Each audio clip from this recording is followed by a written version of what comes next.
So I work at IDDRI, which is a small think tank based in Paris. We work on ocean issues, and in particular, I work on the high seas negotiations as well as regional ocean governance.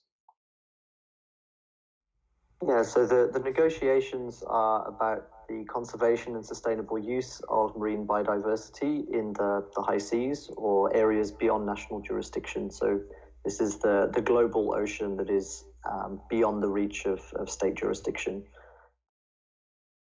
And of course, we're increasingly aware with all environmental issues that we have more people on the planet, more demand for resources. And so that's the same for the high seas. You know, navigation and shipping are growing. High seas fishing has been growing in the last couple of decades. We're now looking at seabed mining, so to get mineral resources from the seas.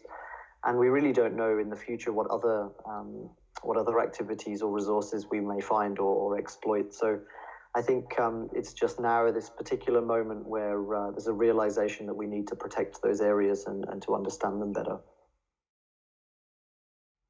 So one of the key things that the negotiations is aiming to do is to establish a process for creating marine protected areas in the high seas, and also for other management tools as well to manage human activities and threats to different ecosystems.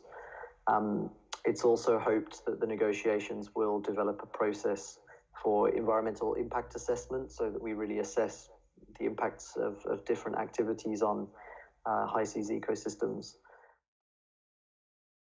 I think a strong agreement would have a process or at least clear guidelines on conducting impact assessments and making sure that activities don't happen if they are damaging to the marine environment.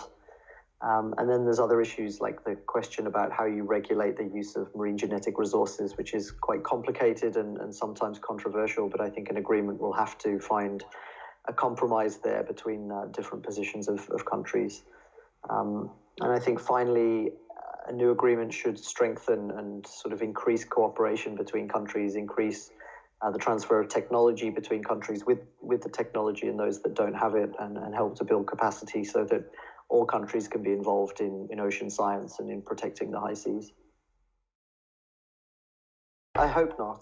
I think international negotiations and agreements are always a little bit behind because the issues are urgent and the environmental problems don't wait for us to conclude an agreement. So I think it would ideally have started much earlier and we would already be protecting areas.